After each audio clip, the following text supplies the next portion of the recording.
ஓம் இறையடியார்க்கலாம். நமது இந்த மார்ச் மாதம் அகஸ்திய விஜயமானது புதிதாக மிக பொலிவுடன் வெளிவந்துள்ளது. மாசி பங்குனிக்குள்ள இந்த அகஸ்திய விஜயமானது ஆங்கிலம் 2026 மார்ச். பலவிதமான இறை ரகசியங்களை நமது வாத்தியார் அவர்கள் கொடுத்துள்ளார்கள். அவற்றை நாம் ஆடியோ மூலம் இங்கே கொடுத்தாலும் நீங்கள் கண்டிப்பாக அகஸ்திய விஜயம் புனிதமான புத்தகத்தை கையில் வைத்து கொள்வது உங்களுக்கு மிகவும் உதவியாக இருக்கும்.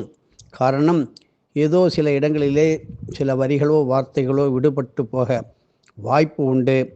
அப்படி விடுபட்ட இடங்களை நீங்கள் பார்க்கும்பொழுது உங்களுக்கு ஒரு அதிசயமான நல்ல செய்திகள் உள்ளே இருக்க வாய்ப்பு உண்டு. இப்பொழுது நாம் பார்க்க இருக்கின்றது சதுர்த்தி விரதமும் ஸ்ரீ சனீஸ்வர பகவானின் அனுக்கிரகமும். நமது வாத்தியார் சர்க்குரு வெங்கட்ராம சித்தர் அங்காளி அடிமை அப்படியே சொன்னதை, அடியார் கண்ட ஆனந்தத்தையும் இங்கே பார்க்கின்றோம். இந்த அடியார் பெற்ற அனுபூதி சம்சார கடலிலே சிக்கிக்கொண்டு தவிக்கும் மக்களுக்கு எளிமையான முறையிலே நிவாரணம் தரக்கூடியதே சங்கடகர சதுர்த்தி விரதம். ஒரு சமயம் சங்கடகர சதுர்த்தியினே மகிமையை பற்றி நமது வாத்தியார் அடியாருக்கெல்லாம் அற்புதமாக எடுத்து சொல்லி கொண்டு இருந்தார். விண்வெளியிலே நீங்கள் பார்க்குற செவ்வாய் பகவானுக்கு எப்படி நவகிரக பதவி கிடைச்சது தெரியுமா ஐயா உங்களுக்கெல்லாம் அப்படின்னு கேட்டார். அவர் செய்த விநாயகர் பூஜையாலும் அவர் செய்த தவத்தாலும் தான் என்று கூறினார். அந்த செவ்வாய் பகவான் செய்த பூஜை மற்றும் தவம். இப்படி இதை கேட்ட ஒரு நமது ஆசிரம அடியார் கலியுக மக்களுக்கு சதுர்த்தி விரதத்தின் பயன்களை பற்றி சொல்லுங்க வாத்தியாரே என்று கேட்கும்பொழுது அங்காளி அடிமையான வாத்தியாரின் பதில் என்னவென்று பார்ப்போம். நவக்கிரக பதவி கொடுக்கிற ஆள் கிட்ட போய் நம்ம ஆளுங்க பிரயோஜனம் இல்லாத போஸ்டிங் எல்லாம் கேட்குறாங்க, என்ன பண்ணுறது? அப்பேற்பட்ட நவக்கிரக பதவியே கொடுக்கின்ற இந்த பிள்ளையார் நமக்கு தேவையில்லாத ஒரு காசுக்கு லாபம் இல்லாத சாதாரண கேள்வியை கேட்குறீங்களப்பா. மெத்த மேலே, அதாவது அருள் உலகத்தில் சேவை பண்ணுறதுக்கு நிறைய வேக்கன்சி இருக்குது, இடம் காலியாக இருக்குது. இதெல்லாம் புரிஞ்சுக்கோங்க ராஜா. ஆனால் அங்கே செயல்படுற அளவுக்கு தெய்வீக தேர்ச்சி பெற்ற ஆள் அவ்வளவு எளிதாக கிடைக்கிறது இல்லை. ட்ரைனிங் பயிற்சி கொடுக்க குருமார்கள் அதிகமாக ரெடியாக இருந்தாலும் ஆர்வத்தோடு கற்றுக்கிற சிஷ்யர்கள் இருக்கிறது இல்லை. அதுக்குத்தான் அவ்வப்போது இறைவன் மகான்களை அப்படியே கீழே இறக்கி விடுறாரு. நம்ம மக்கள் அவங்களையும் விட்டுட்டு பர லௌகீகவாதியாக திரிகிறாங்க. கர்ம மூட்டை கழியாமல் தப்பு தப்பு தப்புன்னு விழுந்து இங்கேயே பிறவி எடுத்துக்கிட்டு இருக்காங்க. ஆனால் ஒவ்வொரு பிறவியிலும் மனுஷனாக பிறக்கிறது இல்லையே. மேலும் வாரத்தில் ஒவ்வொரு நாளில் ஒவ்வொரு கிழமையில் வர்ற சதுர்த்திக்கு ஒவ்வொரு விசேஷம் உண்டு சார். அதுலேயும் ஒவ்வொரு விநாயகமூர்த்திக்கும் ஒவ்வொரு சிறப்பான அம்சம் உண்டு. கலியுக மக்களே காசு காசுன்னு தான் அலைகிறாங்க. செவ்வாய்க்கிழமையில் வர சங்கடகர சதுர்த்தியில் பக்தியோட ஸ்ரீ நர்தன விநாயக பெருமானை வணங்கி விரதம் இருந்து தான தர்மம் செய்து வந்தால் கடன் தொல்லையிலே இருந்து விடுபடலாம், செல்வ செழிப்போடும் வாழலாம். சில பேருக்கு நல்ல காரியங்கள் நிறைய செய்யணும்னு அப்படிங்கிற எண்ணம் இருக்கும். ஆனால் பாக்கெட்டில் ஒத்த காசு இருக்காது. அவங்களுக்கு எல்லாம் இந்த செவ்வாய்க்கிழமையிலே வர சங்கடகர சதுர்த்தி விரதம் இன்ஸ்டண்ட்டாக அப்படி கண்மூடி கலந்துருக்கிறதுக்குள்ள ஒரு நல்ல பலனை, ரிசல்ட்டை உடனே கொடுக்கும். முழு பக்தியோட விரதம் இருக்கிறது ரொம்ப இம்பார்ட்டண்ட் என்பதை தெரிஞ்சுக்கங்க ஐயா அப்படிங்கிறாரு. இப்படி பெரியவாதியார் சொல்லித்து கொடுத்த எளிமையான சித்த வேத சுக்த கணபதி ஹோம முறை உங்களுக்கு எல்லாருக்கும் தெரியும். பாமர ஜனங்களுக்கு போய் சேரணும்னு புத்தகமாக கூட உங்களுக்கு வந்துட்டு இருக்கு. ஒவ்வொரு சதுர்த்திக்கும் கணபதி ஹோமம் பண்ணுறது ரொம்ப ரொம்ப ரொம்ப விசேஷம். இன்றும் செவ்வாய் பகவான் திருப்புள்ளிருக்கு வேலூர் கோவிலில் தினமும் சூக்ஷமமாக வந்து அந்த கணபதியை வழிபட்டு ஹோமம் பண்ணுறார். இது யாருக்கான்னு தெரியுமா? சதுர்த்தி ஹோமமோ விரதமோ பூஜையோ முடித்த பிறகு பிள்ளையார் எறும்புக்கு ரவையும் சர்க்கரையும் கலந்து போடுறது ரொம்ப முக்கியம் சார். இதனால் அந்த பிள்ளையார் எறும்புகளுக்கு கணபதி லோகத்தோட நேரடியான தொடர்பு உண்டு. இந்த பிள்ளையார் எறும்புங்க நம்ம கொடுக்குற உணவை சாப்பிடுவதற்கு அப்புறம் சந்தோஷமாக நம்மளை வாழ்த்தி நம்ம வேண்டுதல்கள் பிரார்த்தனைகளை டைரக்டாக நேரடியாக மெத்த மேலே உள்ள விநாயகர்கிட்ட போய் சேர்த்து விடுறாங்க. அப்படி திருவெரும்பூர் எறும்பீஸ்வரர் தான் இந்த எறும்புக்கெல்லாம் ஆண்டனா. அந்த ஆண்டனா மூலம் மெத்த மேலே இந்த இன்ஃபர்மேஷன் டிரான்ஸ்மிஷன் ஆகிக்கிட்டு இருக்குது. அப்படி பண்ணுறாங்க. இப்படி குருவாய் மொழியாக வாத்தியார் அருளுவதை பல அடியார்கள் கேட்டுக்கொண்டு இருந்தார்கள். கல்லூரியில் படிக்கும் அடியாரான ஒரு இளைஞரை அவரை மட்டும் கண்ணால் செய்கை காட்டிய வண்ணம் நமது வாத்தியார், இந்த சப்ஜெக்டை நல்லா ஞாபகம் வச்சுக்கோங்க சார் என்று கூறிவிட்டு எல்லோரையும் அன்னதானம் சேவைக்கான அந்த பணிகளுக்கு செல்லுமாறு சொல்லிட்டாரு. இந்த சம்பவம் நடந்து பல வருடங்கள் கழிந்தன. இந்த இளைஞரும் இப்படி வளர்ந்து கல்யாணமாகி குடும்பஸ்தராகவும் ஆகிவிட்டார். இள வயதிலிருந்து குருவின் தொடர்பு மற்றும் சத்சங்க சேர்க்கை ஆகியவற்றோடு சேர்ந்து வளர்ந்தமையால் கோவில் சேவை, அன்னதானம், வஸ்திரதானம், பசுமாட்டுக்கு கீரை கொடுப்பது போன்ற பல கைங்கரிகள் அவரது அன்றாட வாழ்விலே அப்படியாக நிரந்தரமாக இடம்பெற்று இருந்தன.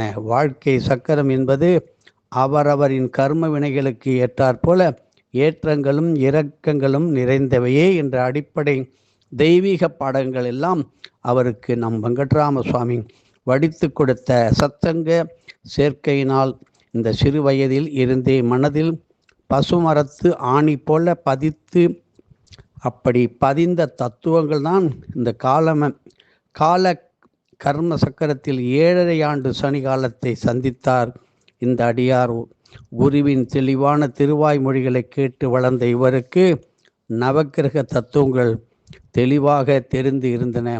இப்படி நவக்கிரகங்கள் சாட்சிபூதமாக இருந்து அவரவரின் கர்ம வினைகளுக்கு ஏற்ற பலாபலன்களை அளிப்பவர்கள். ஒருபோதும் நவக்கிரக பகவான்களை தவறாகவோ பழி சுமத்தியோ அல்லது மரியாதை குறைவாகவோ பேசுவது கூடாது.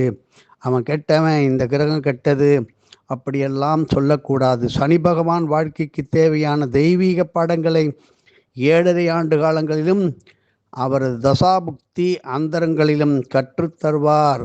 அந்த பாடங்கள் அவரவரின் ஆயுட்காலம் முழுவதும் உதவக்கூடியது ஆகும். 7.5 ஆண்டு சனி காலத்திலே செய்யும் பூஜைகளும் தானங்களும் பல கோடி மடங்கு பெருகி பலன்களை தரும். கர்ம மூட்டைகளை கரைக்க 7.5 ஆண்டு காலமானது, நாம் சொல்வோமே 7.5 நாட்டு சனி என்று, 7.5 ஆண்டு காலமானது ஒரு சிறந்த பொற்காலம் என்று மனதில் வைத்துக் கொள்ளுங்கள். இதை போன்று வாத்தியார் சொல்லிக் கொடுத்த பல தெய்வீக தத்துவங்களை அறிந்திருந்தார் அந்த அடியார்.